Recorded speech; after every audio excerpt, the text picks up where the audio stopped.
Power loom ఉంటే 500 యూనిట్ల current ఉచితంగా ఇస్తున్నాం. ఆటో డ్రైవర్ల సేవలో ఆదుకున్నాం. మత్స్యకారుల సేవలో మత్స్యకారులను ఆదుకున్నాం. స్త్రీ శక్తి పేరుతో మహిళలకి బస్సులో ఉచితంగా ప్రయాణించే హక్కు కూడా ప్రజాప్రభుత్వం కల్పించింది. దీపం పథకం ద్వారా ఉచితంగా గ్యాస్ సిలిండర్లు కూడా మా తెలుగింటి ఆడబడుచులకి పంపిస్తాం కూడా జరుగుతుంది. ప్రజాప్రభుత్వం నినాదం ఒకటే, ఒకే రాష్ట్రం ఒకే రాజధాని, కానీ అభివృద్ధి వికేంద్రీకరణ.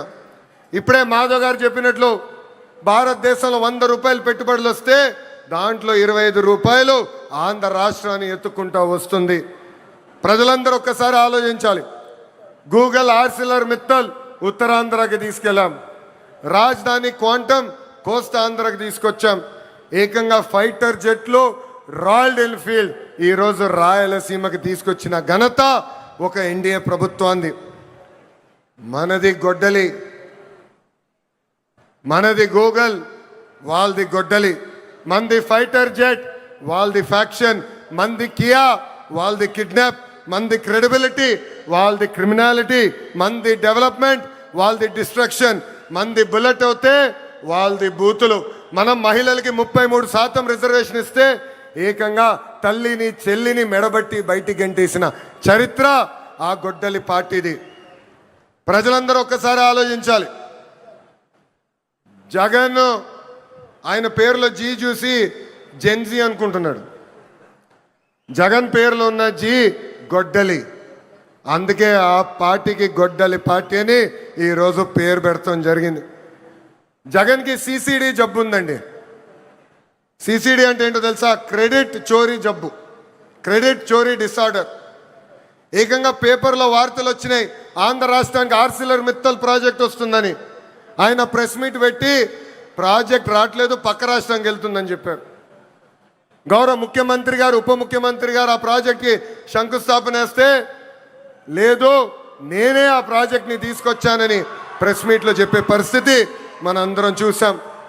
ఇంతేకాదు, ప్రపంచం మొత్తం తిరిగి పెద్ద ఎత్తున గూగుల్ని మన రాష్ట్రానికి తీసుకొస్తే వాళ్ళు అడ్డుపడ్డారు, కోర్టులో కేసేశారు. కానీ ఇప్పుడు ప్రెస్ ముందరికి వచ్చి మా వల్లనే గూగుల్ ప్రాజెక్ట్ వచ్చిందని చెప్పుకునే పరిస్థితి. ఇంకా కొన్ని సంవత్సరాలు పోతే ఆగస్ట్ 15 నాడు భారతదేశానికి స్వాతంత్రం తీసుకొచ్చింది మా తాత అని చెప్పుకునే పరిస్థితికి సిసిడి జగన్ వస్తారు. జగన్ కొన్ని కంపెనీలు తీసుకొచ్చాడు. ఆ కంపెనీ పేర్లు మనందరం మర్చిపోయాం. ప్రజలందరూ ఒక్కసారి గుర్తు చేయాలనుకుంటున్నా. ఆ కంపెనీ పేర్లు Andhra gold, president medal, gold medal. అలాంటి కంపెనీలు తీసుకొచ్చిన చరిత్ర ఆ పార్టీది.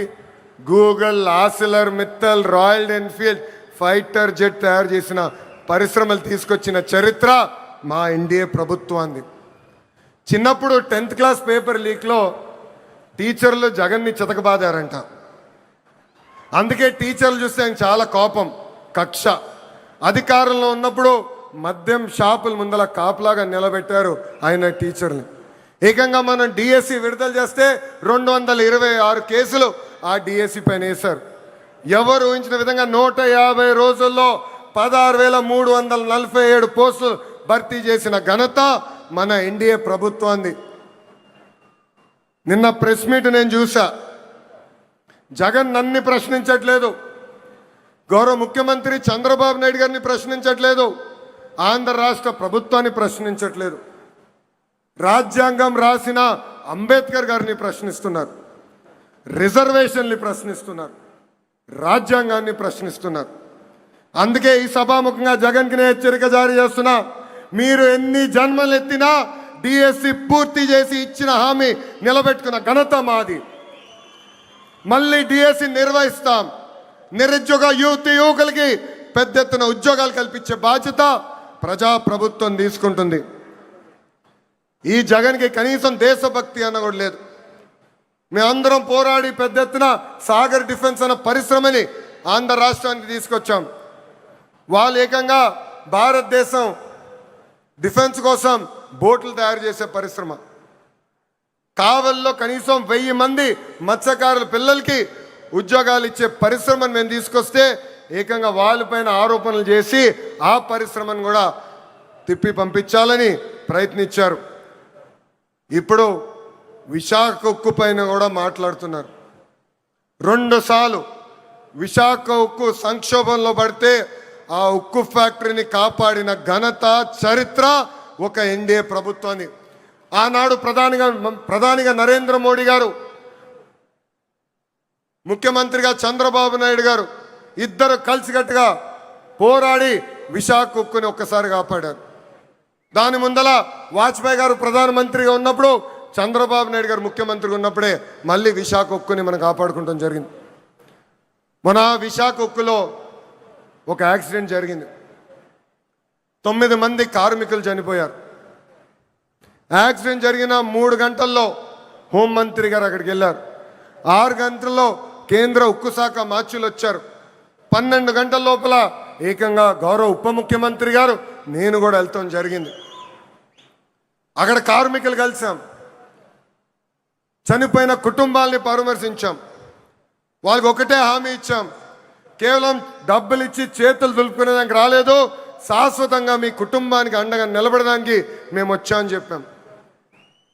ఫుల్ టైం ఎంప్లాయీస్కి ఇప్పుడు ఏకంగా 2 కోట్ల రూపాయలు ఆ కుటుంబాలకి ఆదుకుంటాం జరిగింది. కాంట్రాక్ట్ ఉద్యోగస్తులు ఎవరైతే చనిపోయారో ఆ కుటుంబానికి 1 కోటి రూపాయలు ఇచ్చి ఈరోజు ఎన్డీఏ ప్రభుత్వం ఆదుకుంటుంది. ఇన్ని చేస్తున్నా అక్కడికి వెళ్ళి మా పైన ఆరోపణలు చేసి ఇచ్చే 2 కోట్లు వద్దు, 1 కోటి రూపాయలే ఇవ్వండి అని చెప్పే పరిస్థితికి వచ్చాడు పులివెందల శాసన సభ్యుడు. ఇది ప్రజలందరూ గుర్తుపెట్టుకోవాలని ఈ సభాముఖంగా కోరుతున్నాం. ప్రపంచంలో మనం ఎక్కడికి వెళ్ళినా భారతదేశ వైపు అందరు చూస్తున్నారంటే దానికి కారణం మన నమో గౌరవ ప్రధానమంత్రి శ్రీ నరేంద్ర మోడీ గారు. మొన్నే రష్యాకి వెళ్ళా, వాళ్ళందరూ ఆశ్చర్యపోయారు. ఇంత సమర్థవంతమైన నాయకత్వం భారతదేశానికి ఎలా వచ్చింది, పొలిటికల్ స్టెబిలిటీ భారతదేశానికి ఎలా వచ్చిందంటే కేవలం ఒక్క వ్యక్తి, అది మన నమో వల్లనే వచ్చిందని వాళ్ళు చెప్తాం జరిగింది. ఇతర రాష్ట్రాల్లో నమో అంటే నరేంద్ర మోడీ గారు, కానీ ఆంధ్ర రాష్ట్రంలో నమో అంటే నాయుడుజీ మోడీజీ గారి అద్భుతమైన జోడి. ఇతర రాష్ట్రాల్లో డబుల్ ఇంజన్ సర్కారు ఉంటే కేవలం ఆంధ్ర రాష్ట్రంలోనే డబుల్ ఇంజన్ బుల్లెట్ ట్రైన్ సర్కారు ఉంది. ఈరోజు ఈ డబుల్ ఇంజన్ బుల్లెట్ ట్రైన్ సర్కారు వల్లనే మనం విశాఖ ఉక్కుని కాపాడుకున్నాం. అమరావతి పోలవరానికి కావాల్సిన నిధులు తీసుకొచ్చాం. ఎప్పుడో రావాల్సిన ఏకంగా విశాఖ రైల్వే జోన్ని కూడా మనం తీసుకొస్తాం జరిగింది. ఇంతేకాదు ఫైటర్ జెట్ ఆమ్కా ప్రాజెక్ట్ని తీసుకొచ్చాం. త్వరలో కర్నూలులో కూడా హైకోర్టు బెంచ్ ఏర్పాటు చేసే బాధ్యత ఈ డబుల్ ఇంజిన్ బుల్లెట్ ట్రైన్ సర్కారు తీసుకుంటుందని ఈ సభాముఖంగా ప్రజలందరికీ తెలియజేస్తున్నాం. రాయలసీమను రాయలసీమగా మార్చిన ఘనత ఎన్డీఏది. 1,00,000 కోట్ల పెట్టుబడితో ఈరోజు మిషన్ రాయలసీమకి మనం శ్రీకారం చుడుతున్నాం. రాయల్ ఎన్ఫీల్డ్ వచ్చింది సీమకి, ఎల్జీ ఎలక్ట్రానిక్స్ వచ్చింది సీమకి, ఏసీ తయారు చేసే కెరియర్ వచ్చింది మన సీమకి. అంతేకాదు రిలయన్స్ ఇండస్ట్రీస్ కూడా వచ్చింది మన సీమకి. That is the commitment of NDA government for రాయలసీమని ఈ సభాముఖంగా తెలియజేస్తున్నాం. తెలుగుదేశం పార్టీ, జనసేన, భారతీయ జనతా పార్టీ అనేది ఒక పెద్ద కుటుంబం. కుటుంబం అన్నప్పుడు చిన్న సమస్యలు రావచ్చు. మనందరం కూర్చుని మన సమస్యలు పరిష్కరించుకోవాలి. ఆ బాధ్యత ఇక్కడున్న నాయకులందరిపైన ఉంది. కూటమి ధర్మాన్ని అందరం కలిసికట్టుగా కాపాడుకోవాలి. అహంకారం మనకు వద్దు.